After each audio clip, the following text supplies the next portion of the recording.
მოგესალმებით მეგობრებო. დღეს გვაქვს აი ესეთი სოკოები. ამ სოკოებს ქვია ხარის პაშვა.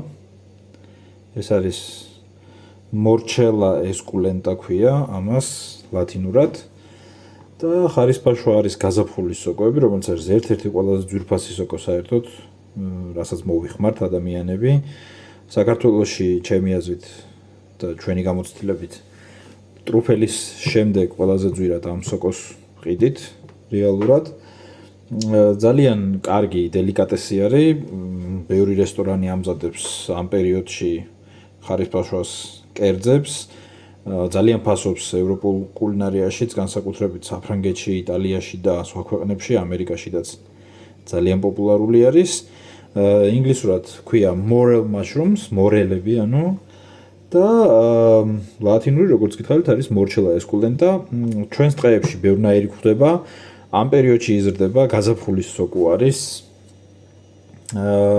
იზრდება უმეტესად ჭალებში, მდინარის პირებზე, სადაც არის ქვიშნარი ნიადაგი და ძალიან უყვარს აი ამ სოკოს ქვიშიანი ნიადაგები, განსაკუთრებით ისეთი ადგილები, რომელიც იტბორება მდინარეების მიერ სეზონზე.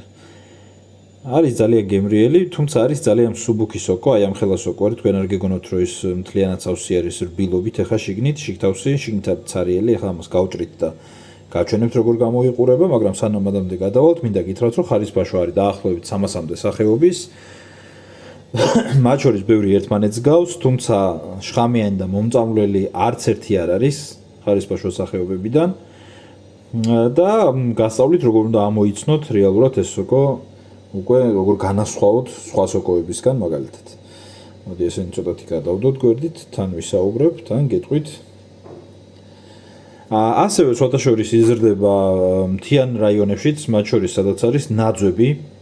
ჩვენ მაგალითად ამას რაჭაში ვკრებთ ხოლმე, ამის სხვა სახეობას, ხარის პაშვას სხვა სახეობას ვკრებთ ხოლმე რაჭაში, შაორის ნაპირებზე, ძალიან გემრიელი არის ისიც და მაგის ვიდეოები დევს ჩვენთან ხარის პაშვებზე ნადირობის. რომ პირველ რიგში რაც მთავარი არის რომ შეატყოთ ხოლმე ხარის პაშვა არის ესეთი ნაოჭები აქვს, ნასვრეტები აქვს ამათ შორის და ფეხი აქვს უმეტესად ესეთი მოთეთრო, საკმაოდ მყარი არის ეს ფეხი, რეზინასავით მყარი არის, მინდა გითხრათ. თავზე საკმაოდ მყიფი არის, დავაჭიროთ ხელი დაისრისება, დაიმსხვრევა ეს ნასვრეტები, მაგრამ ეხლა უმთავრესი რაც არის, როგორც უნდა გავარჩიოთ რეალურად ხარის პაშვა სხვა მისი ნებისმიერი მსგავსი სოკოსგან ნახეთ, დააკვირდით. ხედავთ? ხარის პაშვას ფეხი და ქუდი აქვს შეზრდილი, ანუ ერთი მთლიანი არის. ეს ნასვრეტები არის შემდეგ გამოსული, როგორც აკვირდებით, აი ამ ქუდის, ასე ვთქვათ, შიდა ღრუს გარსი რაც არის მაგაზე არის ამოსული, მაგრამ აი ფეხიდან ქუდამდე ბოლომდე არის სულ ცარიელი და არის ესეთი სიცარიელე სიღრუვე. გადაბმული არის ფეხი და ქუდი. ასეთი სხვა სოკო ფაქტობრივად არც მოგვეპოვება, მხოლოდ ხარის პაშვას ყველა სხვა სახეობას აქვს ესეთი აგებულება. ყველა ხარის პაშვა არის ასეთი აგებულების, მინდა გითხრათ. არის ძალიან მარტივად გასარჩევი, შეგიძლიათ თუ ეჭვი შეგეპარებათ ნებისმიერი ხარის პაშვა რომელსაც იპოვოთ, შეგიძლიათ ესე გაჭრათ და ყველა ესე შეამოწმოთ. უმარტივესი შესაძლებელი არის. აი, სიცარიელი უნდა გქონდეს გულში. დროთა განმავლობაში, რა თქმა უნდა, დაამოღამებთ სუნზე, ფერზე, აგებულებაზე, მაგრამ პირველი და უმთავრესი რაც არის აი ესეთი. სრული სიღრუვე. ფეხიდან ქუდის წვერამდე უნდა იყოს სრულიად ცარიელი. ეხლა ეს რასაც ხედავთ, აი ესენი არის ძალიან ნორჩები და ამას ფერებზე ეტყობა, როგორი ფერიც აქვს. ალბათ ხედავთ, აი ეს ფერი, უფრო აი რუხი, ჩალისფერი რაც არის, უფრო მორუხო რა, მონაცრისფრო ფერები რაც არის, ეს არის ეხლა ძალიან ახალი და ძალიან ნორჩი. შედარებით უკვე დაძველებული ვარიანტი, დაბერებული, ნახეთ უკვე რა ფერები აქვს. აი ხის დაფისგან ვერც გაარჩევთ ისეთი ფერი არის. ნახეთ აი როგორი ფერები აქვს შემდეგ. ნელა უფრო და უფრო ყვითლდება და რაღაც ჟანგისფერ ყვითელში გადადის და ეს რუხი ფერები ქრება. აი ეგეთ ტიპზე უკვე მაქვს კიდევ დაჭრილები, აი ნახეთ როგორ გამოიყურება. ზოგადად ნებისმიერი ხარის პაშვა თუ ფრეში არ არის, აი უბრალოდ ძალიან ნორჩი თუ არ არის, ყველას ჭრით ხოლმე, იმიტომ რომ ასეთ შემთხვევაში მოსარიდებელი არის ის, რომ ამ ხარისფაშვაში იციან ამ სიცარიელეში შეძრომა იციან მწერებმა. და ამიტომ აუცილებლად უნდა გაიჭრას ხოლმე მომზადებამდე და შემოწმდეს რაიმე მწერი ხომ არ ბუდობს. რა თქმა უნდა, თუ ძალიან ნორჩი არის, მე მაშინ არ ვჭრი ხოლმე. იმიტომ რომ მომზადების პროცესში სხვადასხვანაირი რეცეპტი არსებობს და მაგალითად ერთ-ერთი რეცეპტი მოიაზრებს იმას, რომ ხარისფაშვას, მაგალითად აი ესეთ პატარა ხარისფაშვას ფეხს აჭრიან აი ასე, აქ ხედავთ ალბათ შიგნით სიცარიელე რო არის, სიღრუვე და ამაში დებენ ხოლმე სხვადასხვა, რავი, მასას. მაგალითად შეიძლება ფარში ჩაიდოს, შეიძლება ყველი ჩაიდოს, შეიძლება კარტოფილი ჩადოთ, ბევრი რაღაცა არის, ან პიური ან რაღაცა და შეგიძლიათ აი ამაში აი ესეთი სხვადასხვა სტაფინგი ქვია ამას ინგლისურად. სხვადასხვა რაღაცით შეავსოთ. თუ მაგალითად ფარშს გამოიყენებთ, როგორც სხვადასხვა რეცეპტი გვეუბნება, ფარშით გამოსებული ხარისფაშვა შეგიძლიათ ჩააგდოთ დუღარეში, მოხარშოთ, რეზინასავით გარსი აქვს ამას. არ დაიშლება, არაფერი არ მოვა, ძალიან კარგად შეკრული დარჩება ბოლომდე და როდესაც მოიხარშება, მე შეგიძლიათ ტაფაზე დადოთ და დაბრაწოთ გარედან და გექნებათ ჩვეულებრივი ფარშიანი სოკო ან გრილზე შეწვათ, რავი. ძალიან გემრიელი არის, როგორც არ უნდა მოამზადოთ. აი პატარასაც ახლა გავჭრით.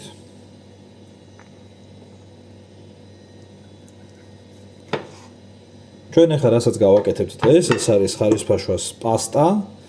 მოვამზადებთ სპაგეტის ხარისფაშვასთან, ნაღებთან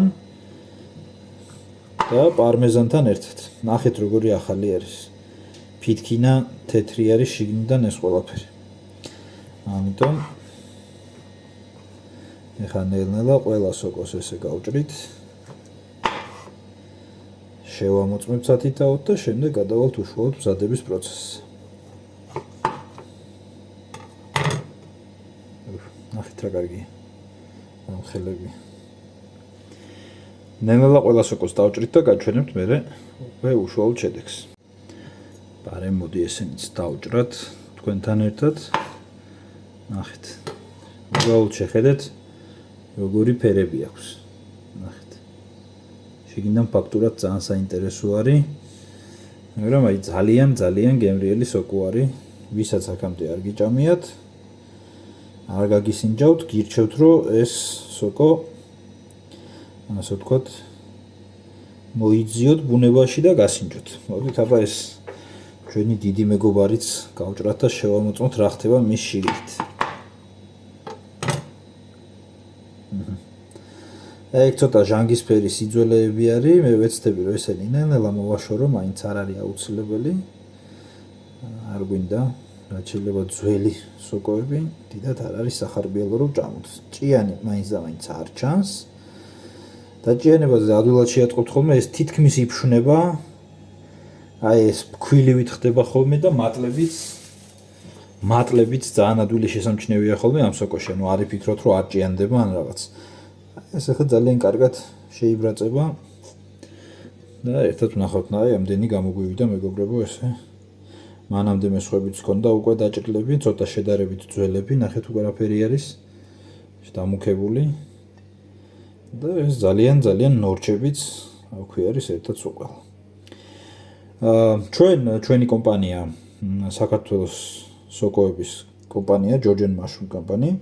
ვიბარებთ ამ სოკოს სხვათა შორის სეზონურად და ფასი გვაქვს განსაზღვრული 20-დან 30 ლარის ფარგლებში 1 კილოგრამის ფასი, შეიძლება 25 ლარიც, 20-25-30 ლარი. დამოკიდებული არის ხარისხზე, რაოდენობაზე თავისთავად და სოკოს ასაკზე, რამდენად ნორჩი არის ეს სოკო, დამოკიდებული არის ყველაფერი ამას. საკმაოდ დიდი რაოდენობით გვაქვს ხოლმე შესყიდვები და შემდეგ უკვე ვამარაგებთ სარესტორნო ქსელებს, ტოპ შეფებს, ტოპ რესტორნებს ამ სოკოებით, უკვე წლებია. ჩვენი პარტნიორები არიან ძალიან ბევრი ქსელები, რესტორნების და შეფებიც მათ შორის. ეხლა ნელ-ნელა გაჩვენებთ როგორ უნდა მოვამზადოთ შესაწვავად. რეალურად მარტივი შესაწვავი არის, ამას ჩვენ პირდაპირ წავთ ხოლმე ტაფაში. ზეთი ძალიან ცოტა და შემდეგ ბოლოში უკვე კარაქში ძალიან კარგად უნდა ჩაუბრაწოთ ეს სოკოები. ჩვენი დღევანდელი რეცეპტისთვის გვჭირდება ესეთი სპაგეტი. გვჭირდება აუცილებლად ნაღები. გვჭირდება ესეთი ხელის ბლენდერი. მარილი, პილპილი და ნუ ბოლოს რა თქმა უნდა პარმეზანი ყველი რომ მოვახერხოთ შემდეგ თავზე. ეხლა ნელ-ნელა მივყვებით ამ ყველაფრის მომზადებას თქვენთან ერთად. აი ესე ჩაფუშფუშთნენ. ხარისფაშვად თავიდან აუცილებლად გაუშვებს ბევრ წვენს მეგობრებო და უბრალოდ უნდა ვაცადოთ რომ ეს წვენი თავისით დაიშროს და როდესაც წვენი დაშრება თავისთავად შემდეგ ვაძლევთ უკვე კარაქს და კარაქი რომ დადნება და ამოისვრება ყველა სოკო კარაქში შემდეგ ვაყრით მარილს ანუ მარილი თავიდანვე არასოდეს არ დააყაროთ ხოლმე სოკოს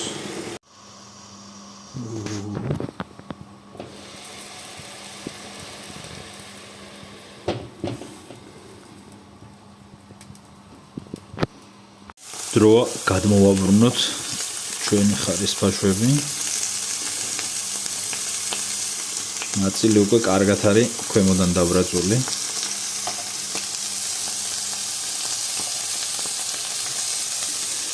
ახლა ყველას გადმოვაბრუნებთ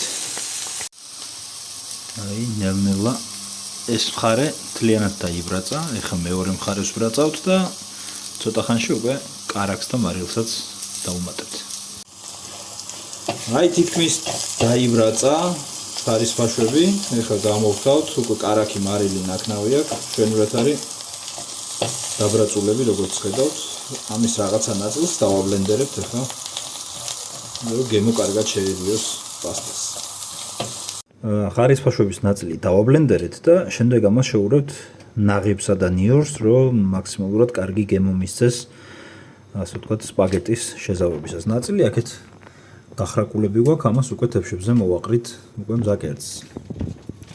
აბა ნახოთ აქეთ სპაგეტი პასტა იხარშება და ცოტა ხანში მზად იქნება.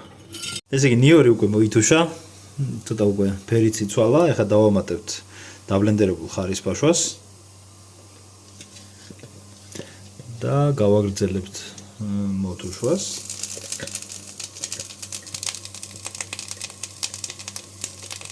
ეს შემწვარი დაბლენდერებული ხარისფაშვა მიცემს გემოს ნაღებს და პასტას.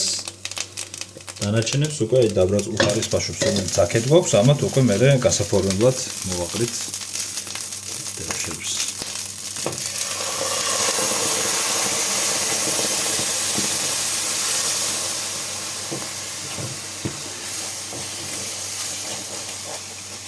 ნაღები როგორც კი დაიწყებს, ასე ვთქვათ, დუღილს ბუშტუკების გაშვებას ცენტრში, შემდეგ დავამატებთ უკვე პასტას ამოსარევად.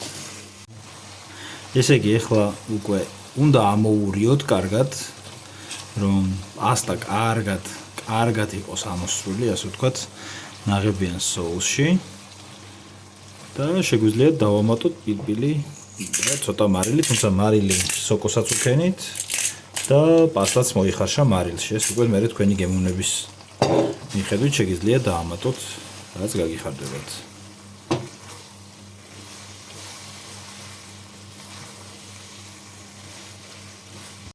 აი ესეთი გემრიელი პასტა მივიღეთ ხარისფაშვებით, ნაღებით და ნივრით. პარმეზანი არის მოხეხილი თავზე. სხვა დროს თქვენც როცა ნახავთ ხარისფაშვას სოკოებს, შეგიძლიათ მოამზადოთ ეს რეცეპტი, არინანებთ. აბა, გისურვებთ წარმატებებს ნადირობაში.